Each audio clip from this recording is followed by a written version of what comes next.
এই কি করতেছো তুমি? কত রাত হয়েছে? রাতে মায়ের ওষুধ দিছো? না, এখনো দেই নাই। এখনই যাও, দিয়ে এসো, যাও। আচ্ছা, ঠিক আছে। মাশাল্লাহ ভাবি, তোমার কপালটা অনেক ভালো। তোমার ছেলের বউ বাসা থেকে কত কিছু নিয়ে আসছে, পুরা ঘর তোমার সাজায় দিছে, কত কাজ করে। আর আমার আমার ছেলের বউ কিচ্ছু আনে নাই, ঘরের কোনো কাজই করে না, শুয়া বৈশা খায়। আমার তো কপালই খারাপ, কি বলবো আর, বলে আর শেষ করা যাবে না। শোনো, তোমার কান্না করা লাগবে না, তুমি ওষুধটা আমার কাছে দাও, আমি মাকে দিয়ে আসতেছি। যাও, তুমি রুমে গিয়ে রেস্ট নাও। এ নাও মা, তোমার ওষুধ। আর আমার বউ 1 মাসের জন্য বাপের বাড়িতে যাচ্ছে। কি বলস বাবা, 1 মাসের জন্য? কেন, মনে হচ্ছে শুনে খুব অবাক হচ্ছ? আর ও গেলে তোমার সমস্যা কি? ও তো বাসায় সারাদিন শুয়ে বসেই থাকে। ও 1 মাসের জন্য বাপের বাড়ি গেলে বাসার কাজ করবে কে, ঘর ঝাড়ু দিবে কে, ঘর মুছবে কে, রান্না বান্না করবে কে, জামা কাপড় ধুবে কে?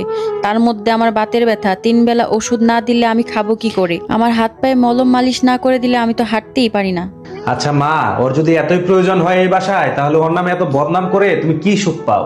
ওকে যেহেতু আমাদের এতই প্রয়োজন হয়, তাহলে সারাদিন ওর সাথে এত দুর্ব্যবহার কেন করো তোমরা? একটা কথা মনে রেখো মা, ঘরের কথা পরকে বলে কোনোদিন সমাধান পাওয়া যায় না।